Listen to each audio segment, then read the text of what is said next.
Bismillahirrahmanirrahim. Assalamualaikum warahmatullahi wabarakatuh. Alhamdulillah, salatu wassalamu ala rasulillah wa ala alihi washabihi wa man tabi'ahum bi ihsanin ila yaumiddin, amma ba'du. Bapak Ibu sekalian jamaah salat maghrib rahimani wa rahimakumullah. Insyaallah pada malam hari ini kita akan melanjutkan pembahasan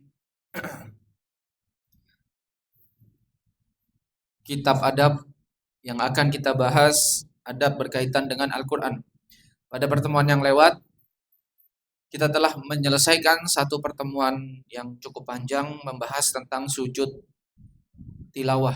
Di antara hal yang dianjurkan ketika membaca Al-Quran adalah kita melakukan sujud tilawah ketika bertemu dengan ayat sajadah. Pada malam hari ini kita akan membahas di antaranya yang pertama adalah di antara hal yang disunnahkan ya ketika membaca Al-Quran adalah berhenti dari membaca. Ya.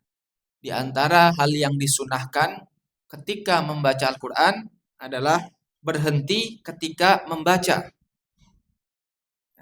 Kapan kita berhenti? Ketika ya ngantuk itu mendominasi. Ya. Ketika dalam kondisi ngantuk dan ngantuknya itu mendominasi. Ya. Tanda ngantuk mendominasi itu apa? Sering nguap. Kalau udah sering nguap, nah itu berarti sudah ngantuk berat, ya. Kalau nguapnya setiap 10 menit sekali, ya ini ngantuk biasa ini. Ini cuma kurang oksigen aja. Tapi kalau setiap semenit nguap, setiap semenit nguap, nah ini tandanya orang sudah ngantuk berat, ya, sudah ngantuk berat. Maka hal yang dianjurkan itu adalah berhenti membaca Al-Quran, ya. Nah, landasan dari hal ini adalah sebuah hadis dari sahabat Abu Hurairah radhiyallahu anhu, ya. Beliau mengatakan perkataan dari Rasulullah sallallahu alaihi wasallam, "Idza qama ahadukum minal laili." Jika kalian ya bangun pada malam hari, ya, untuk mengerjakan ibadah, ya. Jadi malam harinya untuk mengerjakan ibadah, ya, bukan untuk menonton bola ataupun untuk hal-hal yang lain yang berkaitan dengan dunia. Jika kalian bangun pada malam hari untuk melakukan qiyamul lail, fastajamal Qur'anu ala lisanihi. Kemudian Al-Qur'an itu istajam, ya. Istajam ala lisanihi. Al-Qur'an itu istajam. Istajam ini adalah ya sebagaimana perkataan Imam Nawawi rahimahullah taala, beliau menyebutkan bacaannya itu serasa ada yang menutup. Ya. Ketika dia baca Quran ini serasa ada yang menutup. Artinya apa? Ya matanya boleh jadi ngantuk, tertutup. Atau dia merasa tidak lancar dalam baca Quran. Ya. Artinya ketika dia baca Al-Quran, ya, maka dia susah untuk membacanya. Bukan karena tidak bisa baca Quran, tapi ada faktor lain. Ya, ada faktor lain. Ya, faktornya itu karena salah satunya adalah ngantuk. Ya, karena kalau orang ngantuk, itu apa yang diucapkan kadang tidak sesuai dengan ya otaknya. Otaknya pengen bilang A, yang diucapkan B. Nah, ini orang ngantuk ini. Ya, orang ngantuk. Falam yadrima yaqul. Dan dia tidak tahu apa yang dia baca. Ya, dia nggak tahu apa yang dia baca. Ya, ketika dia baca Quran, ya, kemudian ya boleh jadi sebabnya tadi ngantuk, dia nggak tahu apa yang dia baca. Falyat toji, ya, maka hendaknya dia berbaring. Artinya dia ya kalau ngantuk ya berbaring. Ya, maksud berbaring di sini boleh jadi istirahat, boleh jadi tidur. Ya, tujuannya apa? Agar ngantuknya hilang. Ya, agar ngantuknya hilang. Ya. Maka ketika seorang bangun di tengah malam, ya boleh jadi dia baca Quran dalam konteks dia sholat malam atau memang baca Quran. Ya, ketika dia sholat malam dia kan ada baca Al-Quran. Ya. Nah, ketika dia sulit untuk membaca Al-Quran, sebabnya karena ngantuk, maka hendaknya dia lebih baik istirahat saja. Jangan dilanjutkan. Kenapa? Katanya, falam yadrima yakul. Karena dia nggak tahu apa yang dia ucapkan. Artinya, dia mengucapkan sesuatu yang tidak sinkron antara mulut dan otaknya.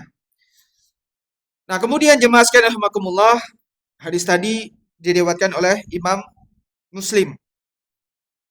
Kemudian hadis yang lain yaitu dari Ibu Aisyah radhiyallahu anha, ya, yang menyebutkan bahwa sebab mengapa hendaknya seseorang itu ketika dia membaca Al-Qur'an, hendaknya dia berhenti terlebih dahulu, maka sebabnya adalah karena ngantuk.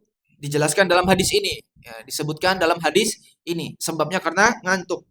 Yaitu Nabi Shallallahu alaihi wasallam mengatakan, "Idza na'asa ahadukum fis sholati." Jika kalian itu dalam keadaan ngantuk ketika sholat, falyarkud, maka hendaknya dia ya tidur. Hendaknya dia tidur, istirahat, atau dia duduk istirahat, atau dia tidur. Hatta yadhhaba anhun naum, sampai ngantuknya itu hilang, sampai ngantuknya itu pergi, ya.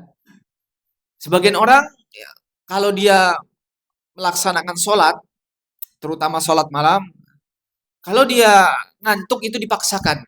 Padahal yang benar, kata Nabi SAW, kalau ngantuk itu ya hendaknya dia istirahat terlebih dahulu sampai ngantuknya hilang, ya, sampai ngantuknya hilang. Nah, kalau dalam kasus sholat malam, ya, ketika istirahat kalau bisa dipasang alarm, ya, bukan bablas misalnya seperti itu, karena dia ingin ibadah. Ketika tiba-tiba ngantuk itu kuat sekali, maka dia ingin tidur, maka hendaknya dia pasang alarm. Kemudian lanjutan hadis ini. Fa inna ahadakum idza shalla wa huwa na'isun. Kenapa kata Rasulullah sallallahu alaihi wasallam itu kalau kita ngantuk itu lebih baik tidur saja. Karena jika kalian sholat dalam keadaan ngantuk, la'allahu yadhabu yastaghfiru fayasubbu nafsahu.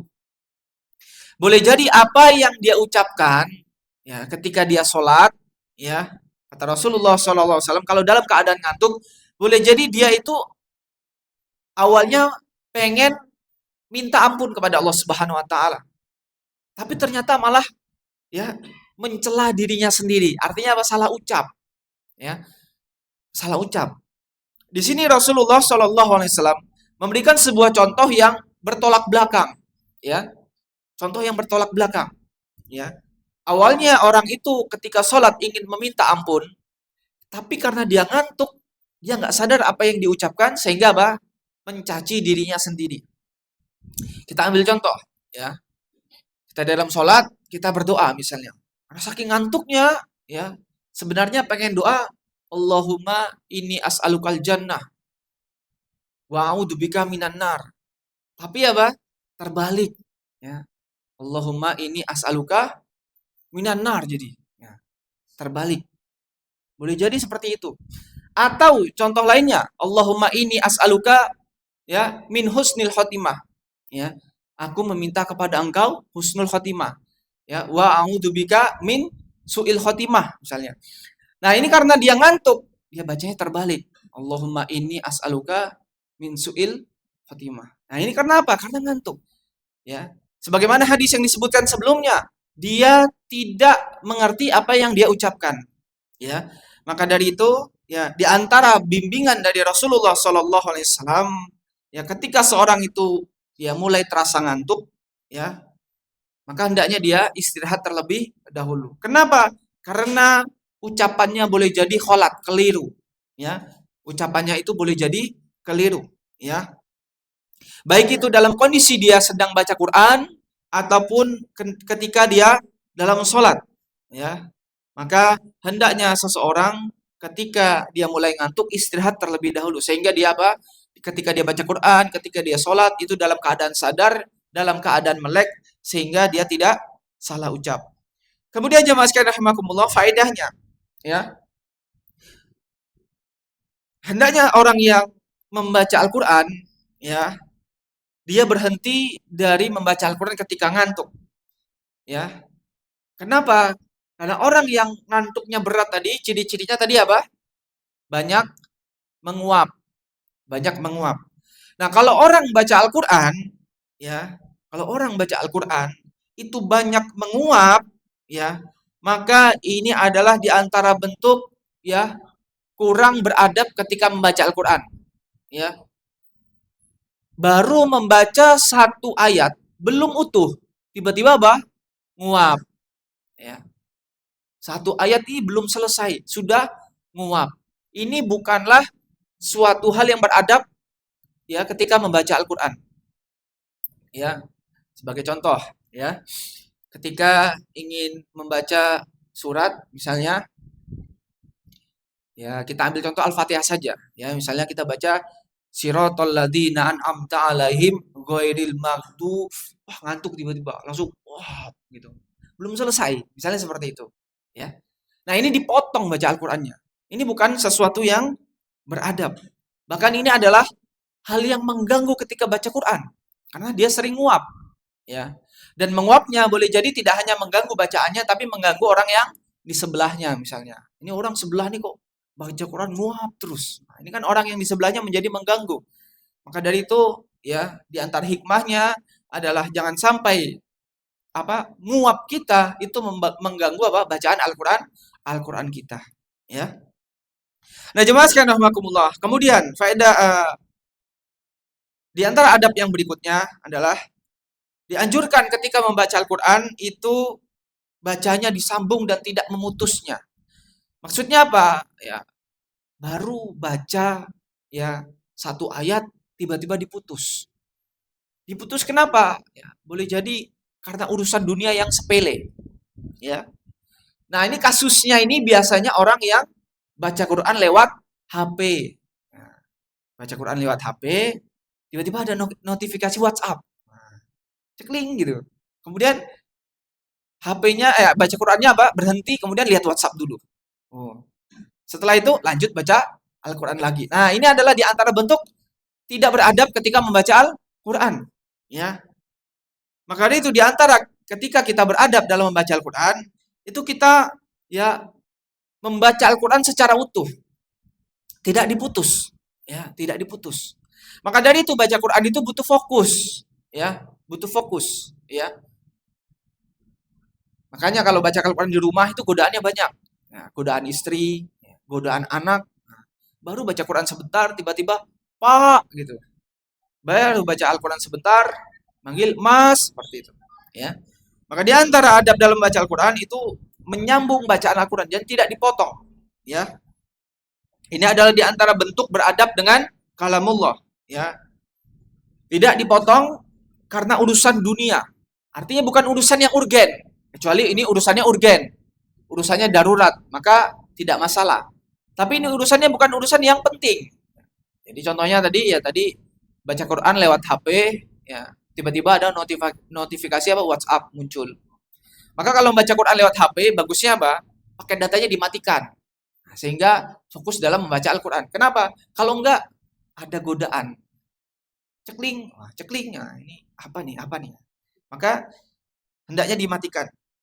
Nah, dan hendaknya seorang muslim, ya, ketika dia membaca Al-Quran, dia membacanya dengan tenang, ya, membacanya dengan tenang, dengan pelan.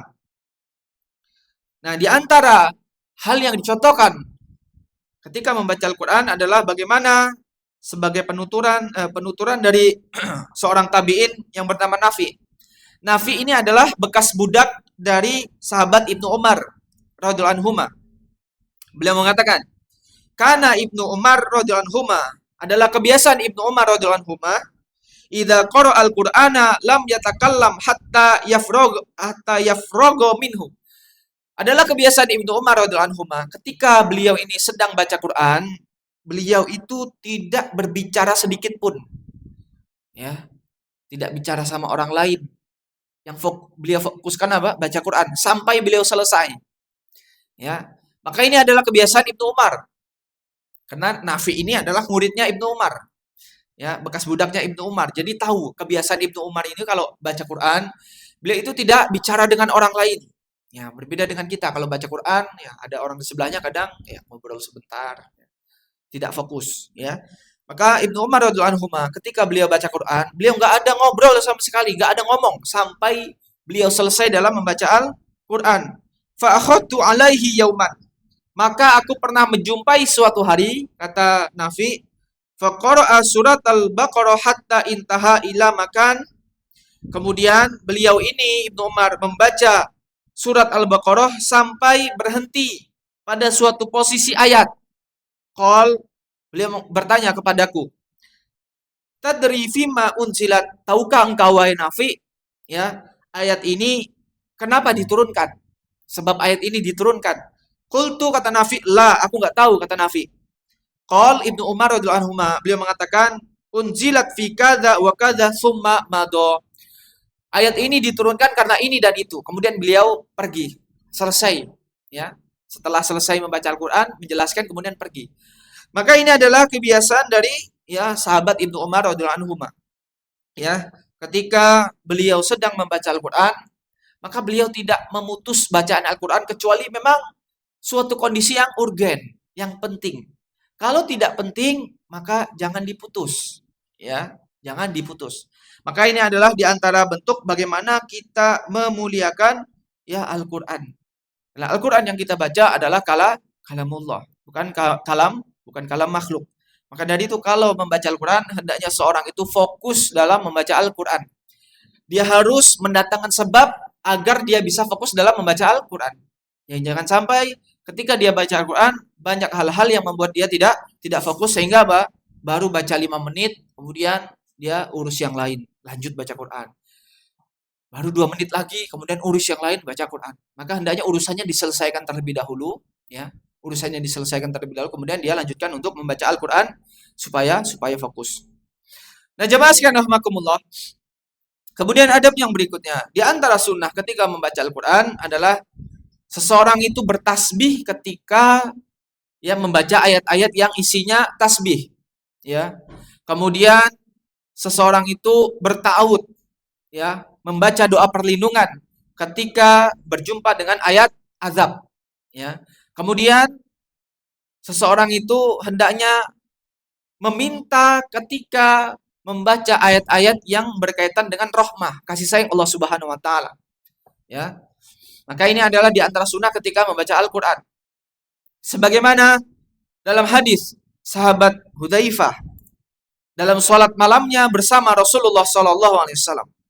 Ya. Kemudian beliau mengatakan tsummaftataha.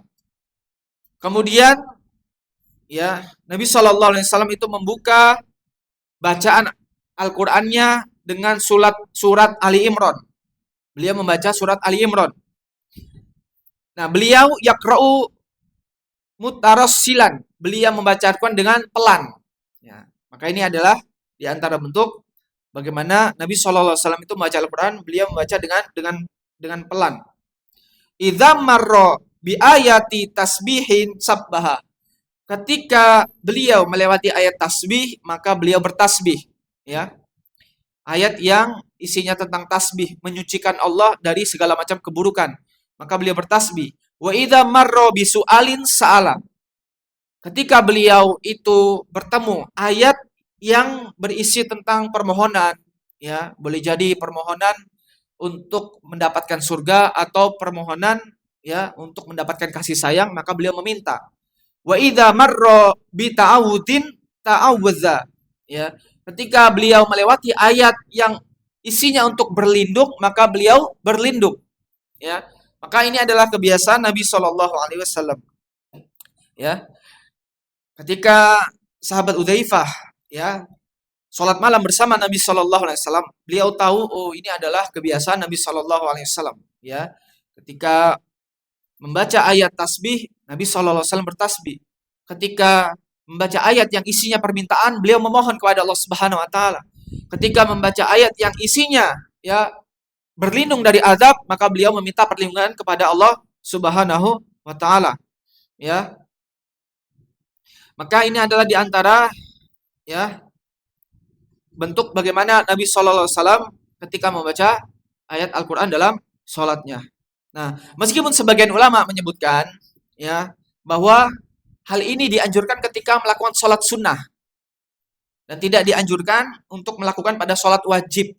Ya, karena konteksnya dalam hadis ini ya yang dikerjakan oleh Nabi SAW itu sholat sunnah bukan sholat wajib. Maka dari itu sebagian ulama memberikan kesimpulan ya yang dianjurkan ketika ya tadi baca tasbih ya baca ta'awud ya baca minta kasih sayang meminta permohonan itu ketika sholat sunnah. Jadi tidak sholat wajib. Nah, jemaah sekalian rahimakumullah. Kemudian kita masuk ke adab yang berikutnya ya. Di antara adab dalam baca Al-Qur'an ya di sini disebutkan makruh bagi seseorang ya ketika selesai membaca Al-Qur'an dia mencium mushafnya dan meletakkannya di dahinya. Jadi sebagian ulama menyebutkan hal ini ya dinilai makruh ya. Jadi selesai membaca Al-Qur'an kemudian dia cium mushafnya kemudian ditempelkan ke dahi. Plek gitu ya.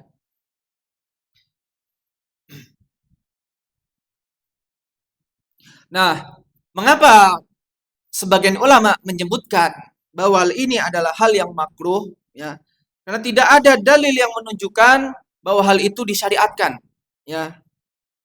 Meskipun hal tersebut itu bertujuan untuk mengagungkan Al-Qur'an, memuliakan Al-Qur'an ya. Meskipun tujuannya untuk mengagungkan Al-Qur'an, memuliakan Al-Qur'an ya.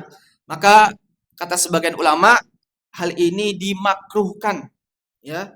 Hal ini dimakruhkan. Kenapa? Karena tidak ada dalil yang menyebutkan ini sesuatu yang dianjurkan ya. Dan tidak disebutkan Nabi Shallallahu alaihi wasallam pernah melakukan hal ini ya.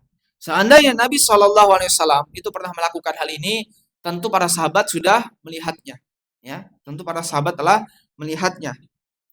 Nah, namun demikian ya para ulama memang berbeda pendapat dalam masalah ini. Tadi sebagian ulama menilai hal ini makruh ya. Sebagian ulama menyebutkan hal ini tidaklah dituntunkan. Ya, artinya tidak disyariatkan ya. Hal ini bukanlah bagian dari ya adab dalam membaca Al-Qur'an. Jadi tidak termasuk bagian dari adab ya. Karena memuliakan Al-Qur'an itu caranya dengan dibaca. Ya, dengan dibaca ya, kemudian difahami, diamalkan isinya. Ya, bukan bukan dicium kemudian diletakkan ke dahi. Sebagian ulama menyebutkan hal ini tidaklah dituntunkan. Sebagian ulama lagi menyebutkan hal ini hukumnya boleh-boleh saja. Tapi tidak dianjurkan. Artinya apa? Cuma sekedar boleh saja. Ya, tidak dianjurkan artinya apa? Ya, tidak dapat pahala. Tapi kalau melakukannya gimana? Boleh. Ya, melakukannya boleh-boleh saja. Ya, apalagi ketika dia bertujuan untuk ini adalah memuliakan kalamullah. Ya, sebagaimana yang disebutkan oleh sebagian ulama. Nah, mungkin sebagian ulama menyebutkan ini adalah di antara bentuk pemuliaan mushaf Al-Qur'an. Sebagaimana ketika kita ya menaruh mushaf itu di antara adabnya adalah mushaf itu taruh di tempat yang paling atas. Ketika menumpuk ya buku, maka tidak boleh mushaf ditaruh di tengah-tengah atau di bawah. Maka mushaf itu harus ditaruh yang paling atas ketika kita menumpuk banyak buku. Nah, nggak boleh kita taruh mushaf itu di tengah-tengah, apalagi di paling bawah. Maka kita taruh yang paling atas. Maka ini adalah di antara bentuk memuliakan Al-Qur'an. Nah, sebagian ulama menyebutkan ya, ketika mencium mushaf itu di antara bentuk adab memuliakan Al-Qur'an. Maka dari itu ya, sebagian ulama menyebutkan hal ini boleh-boleh saja. Tapi tidak dianjurkan. Artinya apa? Tidak mendapatkan pahala ketika melakukan hal ini. Kalau dianjurkan artinya apa? Dia dapat pahala ketika melakukannya. Nah, jemaah sekalian rahimakumullah, nah berkaitan dengan masalah ini, maka hendaknya seorang muslim ya ketika melihat sesuatu ya, maka dia lihat berdasarkan dalil ya, berdasarkan dalil. Ketika dalil yang dia rasa ini lebih kuat seperti ini, maka hendaknya dia pegangi. Ketika dia melakukan sesuatu tanpa dalilnya, maka hendaknya dia tinggalkan ya. Maka dari itu ya sebagaimana yang disebutkan oleh sahabat Umar bin Khattab radhiyallahu anhu, ya, ketika beliau ya melihat Hajar Aswad, ya. Beliau mengatakan Hajar Aswad itu, ya, engkau itu tidak bisa memberikan bahaya, tidak bisa memberikan manfaat. Engkau cuma batu biasa. Seandainya Rasulullah Sallallahu Alaihi Wasallam tidak menciummu, aku tidak akan juga menciummu. Artinya apa? Hajar Aswad ini cuma batu biasa.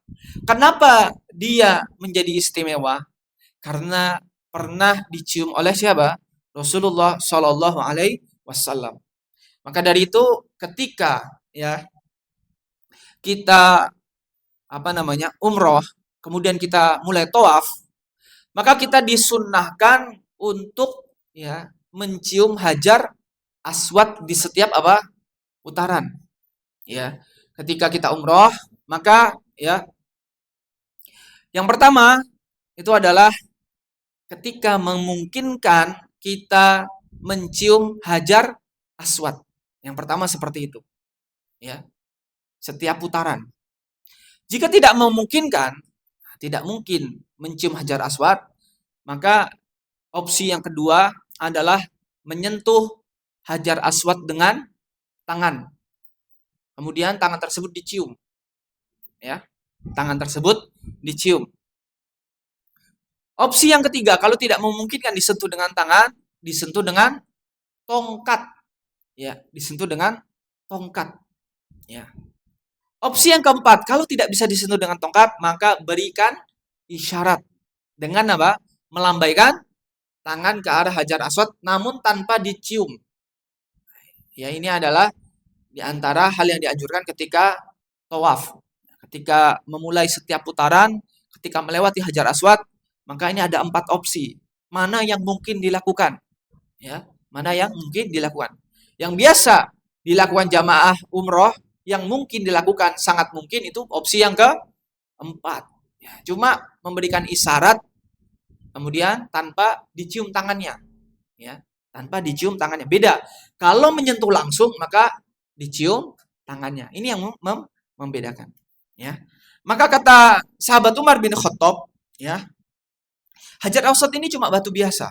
Cuma batu biasa. Seandainya Rasulullah Sallallahu Alaihi Wasallam itu tidak mencium batu tersebut, maka aku juga tidak akan mencium.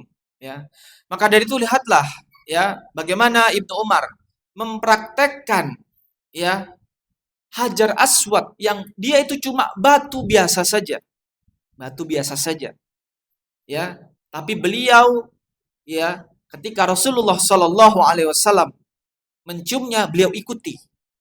Nah, apalagi dengan mushaf Al-Quran, lembaran-lembaran Al-Quran, tentu lebih mulia daripada Hajar Aswad. Seandainya ya ada riwayat yang menyebutkan Rasulullah Sallallahu Alaihi Wasallam mencium mushaf, ya, kemudian ditempelkan ke dahi, tentu para sahabat itu sudah pasti ada yang meriwayatkannya, menyebutkannya. Ya, meskipun dalam hal ini tadi ulama berbeda pendapat. Ya, sebagian ulama menyebutkan hal ini boleh-boleh saja, tapi tidak dianjurkan. Nah, jemaah sekalian rahimakumullah, berkaitan dengan mencium mushaf tadi, maka Lajnah Daimah, ya, semacam komisi fatwa MUI, ya, cuma di Arab Saudi, mereka mengatakan la na'lamu dalilan ala masyru'ati takbilil Qur'anil karimi. Kami tidaklah menjumpai, tidaklah tahu, ya, kami belum tahu ada dalil yang menyebutkan bahwa ada syariatnya mencium Al-Quran yang mulia. Ya, mereka mengatakan bahwa unzila li tilawatihi wa tadabburi wal amali bihi. Dan Al-Quran itu diturunkan tujuannya untuk dibaca, kemudian ditadabburi, kemudian diamalkan. Ya, diamalkan. Maka Lajnah Daimah mengatakan, ya, kami tidak tahu ada dalil yang menyebutkan bahwa mencium mushaf itu ada syariatnya. Ya, jadi mereka tidak tahu. Jika tidak tahu dalilnya, maka mereka mengatakan ya tidak dikerjakan. Ya. Kenapa? Karena Al-Quran itu diturunkan untuk dibaca, ditadabburi, dan diamalkan. Nah, jemaah sekalian rahimakumullah, kemudian yang terakhir ya, di dalam kitab ini berkaitan dengan adab membaca Al-Qur'an ya, sesuatu hal yang dibenci ya, ketika seorang itu menggantungkan ayat-ayat Al-Qur'an di tembok ataupun yang semisalnya ya, sesuatu yang dibenci ya. Nah, tersebar ya di banyak atau di sebagian rumah-rumah ya, itu mereka menggantungkan ayat Al-Qur'an ya, menggantungkan ayat Al-Qur'an. Ya, boleh jadi yang digantungkan itu ayat kursi atau boleh jadi potongan ayat yang lain ya. Sebagian orang itu menggantungkan ayat Al-Qur'an ya, dan mereka menggantungkannya di dinding tembok mereka. Boleh jadi di kamar, boleh jadi di ruang tamu atau di tempat orang-orang yang lewat ya. Nah, di antara mereka ya, ada yang menggantungkan ayat Al-Qur'an itu tujuannya untuk tabaruk, cari berkah ya. Cari berkah dengan ya ayat Al-Qur'an tersebut ya. Contoh cari berkah apa? Misalnya ada orang yang menggantungkan ayat kursi, cari berkahnya di mana? Agar rumah itu tidak diganggu setan. Cari berkah ya. Ini contoh orang yang mencari berkah dengan menggantungkan ayat Al-Qur'an. Kemudian ada juga orang yang menggantungkan ayat Al-Qur'an tujuannya untuk hiasan, pajangan. Ya. Taunya dari mana? Ya, taunya ketika ayat Quran tersebut dibuat kaligrafi yang indah. Ya. Bahkan kalau kita baca pun bingung, ini apa bacaannya ini? Kenapa? Karena saking indahnya. Kalau Al-Quran itu normalnya kan orang tulis ya biasa saja, kita bisa baca. Tapi kalau untuk dibuat pajangan, hiasan, itu biasanya ditulis indah. Maka kadang saya pernah menjumpai apa di tulisan Al-Quran ini bacaannya apa ini ya? Ya, karena dia dibuat seindah mungkin. Nah, ini sebagian orang menggantung ayat Al-Quran tujuannya untuk sebagai hiasan saja. Kalau yang sebelumnya tabaruk, cari berkah, ngalap berkah. Ya. Nah, sebagian lagi ada yang menggantungkan Al-Quran itu di toko-toko mereka, di tempat ya, dagang mereka. Ini di antara bentuk cari berkah juga, ya, sebagai misalnya apa penglaris. Ya, dia taruh ayat Al-Quran supaya tokonya ramai, tokonya laris. Ya. Nah, hal-hal yang semacam ini ketika orang menggantungkan ayat Al-Quran di rumah, ya, di kamarnya dengan tujuan semisal ini, maka ini adalah tujuan yang tidak dibenarkan. Ya, tujuan yang tidak dibenarkan. Terlebih lagi, ya, sebagian orang itu menggantungkan ayat Al-Quran, ya, tujuannya untuk jimat. Tujuannya untuk jimat, ya. Contohnya dia menggantungkan ya ayat Al-Quran itu di mobilnya, di kendaraannya. Ya, sebagai jimat apa? Supaya kalau naik mobil, naik kendaraan tidak terjadi apa? Kecelakaan. Ya. Maka ini adalah di antara bentuk ya kesyirikan. Ya, ini tidak diperbolehkan. Ya, jimat itu meskipun pakai ayat Al-Quran itu tidak dibolehkan. Apalagi isinya bukan ayat Al-Quran, itu tidak boleh lagi. Ya, maka tidak boleh bagi seorang muslim itu memakai jimat meskipun tulisannya dari Al-Quran. Ya, tidak boleh menggunakan jimat meskipun itu berasal dari ayat Al-Quran. Nah, jemaah sekalian rahimakumullah, ya, Lajnah Daimah, ya, mereka memberikan fatwa yang cukup panjang berkaitan dengan ya menggantungkan ayat Al-Quran, ya, baik di dinding ataupun ditaruh di kendaraannya. Ya, intinya ya mereka melarang hal ini. Ya, mereka melarang hal ini untuk menggantungkan ayat-ayat tersebut. Ya, di antara alasannya, ya, diringkas yang pertama, sini disebutkan menggantungkan ayat Al-Quran dan yang lainnya itu ya menyimpang dari tujuan Al-Qur'an kenapa diturunkan. Karena Al-Qur'an itu diturunkan tujuannya untuk apa? Untuk memberikan hidayah, petunjuk. Jadi kalau orang baca Quran itu dapat hidayah, dapat petunjuk. Ya. Kalau orang baca Quran dia dapat nasihat. Ya. Kalau orang baca Quran dia akan mendapatkan kebaikan. Ya. Maka tujuan Al-Qur'an diturunkan itu untuk seperti itu, bukan untuk digantung. Ya. Bukan untuk jadikan pajangan, bukan untuk digantung. Ya. Maka ini ya menyimpang dari tujuan ya Al-Qur'an itu diturunkan. Ya. Maka ini alasan yang pertama kenapa mereka melarang hal ini. Alasan yang kedua, karena hal ini menyelisihi apa yang dilakukan oleh Nabi Shallallahu Alaihi Wasallam dan para khulafaur rasyidin. Ya, mereka tidak pernah melakukan hal ini. Nabi Shallallahu Alaihi Wasallam tidak pernah menggantungkan ayat Al-Quran di rumahnya. Begitu juga dengan khulafaur rasyidin, para sahabat juga tidak pernah melakukan hal ini, menggantungkan ayat Al-Quran di dalam rumahnya. Kemudian, sebab yang ketiga, ya, pelarangan hal ini dalam rangka ya menutup jalan atau sarana yang menyebabkan seseorang itu bisa terjerumus dalam keburukan. Jadi ya sarana-sarana ya wasilah-wasilah yang itu bisa menjerumuskan seseorang itu ke dalam keburukan itu ditutup terlebih dahulu. Ya. Nah, awalnya ya sebagaimana tadi disebutkan, awalnya ayat Al-Qur'an ini sebagai pajangan, sebagai buat hiasan. Tapi lama-lama, sejak ada ayat ini, rumah saya jadi aman ya. Nah, sehingga apa? Wah ini sakti ini, ampuh ini. Ya. Maka akhirnya apa? Lama-lama ayat Quran itu jadikan apa? Jimat. Ya. Yang ngalap berkah dengan ayat Al-Quran yang digantung. Ya. Meskipun awalnya tadi iseng apa? Nah, ini ada orang jual kaligrafi keliling. Ya. Tulisan Al-Quran, oh bagus ini buat pajangan di rumah saja, buat ya memperhias memperindah rumah sebagai hiasan. Awalnya mungkin demikian, tapi ya namanya setan ya mudah saja membisikkan kepada manusia. Ya boleh jadi awalnya rumah tersebut ya tidak aman, tapi sejak ditaruh ada ayat kursi, kaligrafi ayat kursi, oh rumahnya jadi aman.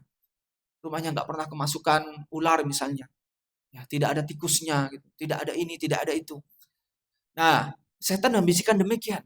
Sehingga apa? Nah, muncullah ya pikiran-pikiran yang oh ini ayat Al-Qur'an ini sakti ini, seperti itu. Ya. Sehingga boleh jadi seseorang itu terjerumus dalam perkara yang tidak dituntunkan, boleh jadi terjerumus dalam kesyirikan. Sehingga kaligrafi ini bisa melindungi rumah kita, ya. Maka ya sarana-sarana untuk terjerumus dalam keburukan itu sudah ditutup terlebih dahulu sehingga tidak mudah masuk, ya.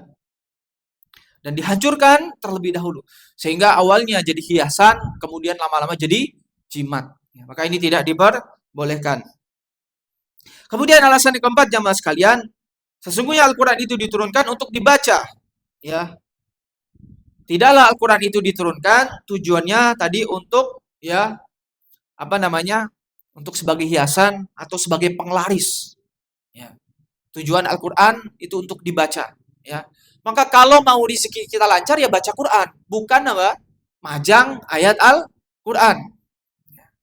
Ayat Al-Quran itu tujuannya untuk dibaca, untuk diambil manfaatnya, bukan untuk dipajang, ya. Maka sebagian orang ya menaruh ayat Al-Quran di tokonya tujuannya apa? Agar tokonya laris. Maka ini tidak dibenarkan, ya. Alasan yang berikutnya, yang terakhir yang kelima, ya, ketika Al-Quran itu ya boleh jadi ayatnya ditempel di dinding, di kendaraan, maka ini adalah salah satu sarana ya ayat Allah itu bisa menjadi hina, ya, merendahkan ayat Allah. Boleh jadi ya ayat Al-Quran tersebut nanti terinjak-injak, ya, dipukul orang, ya, dihinakan oleh orang lain, ya. Boleh jadi terjatuh kemudian diinjak orang lain, ya. Maka ini adalah di antara bentuk penghinaan terhadap ayat suci Al-Quran. yang awalnya lembaran bagus, nah, kemudian ya boleh jadi rusak, ya jatuh, kemudian diinjak-injak orang lain. Maka ini adalah di antara bentuk ya penghinaan terhadap ayat Al-Qur'an. Ya, maka hendaknya seorang muslim tidak melakukan hal ini. Begitu juga ketika seorang muslim itu punya kaos yang bertuliskan ayat Al-Qur'an, maka sebaiknya tidak dipakai seperti itu. Karena boleh jadi kaos itu dipakai masuk ke dalam apa? Toilet. Ya, maka kalau pakai kaos yang biasa saja. Jangan sampai ada bertuliskan dengan ayat Al-Qur'an. Intinya, ya Lajnah Daimah mengatakan kesimpulannya ya hendaknya seorang muslim tidak melakukan hal ini dalam rangka apa? Menutup pintu jalan keburukan.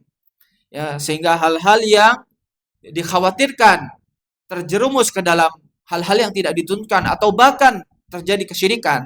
Contohnya pakai jimat tadi, menjadikan ayat Al-Qur'an jimat, maka itu sudah ditutup terlebih dahulu, ya. Maka dari itu, ya hendaknya seorang muslim ya tidak menjadikan ayat Al-Qur'an sebagai hiasan, tapi ayat Al-Qur'an itu sebagai apa? Sebagai untuk yang dibaca, diambil manfaatnya kemudian diamalkan. Nah, jemaah sekalian rahimakumullah, demikianlah pembahasan kita pada kesempatan malam hari ini.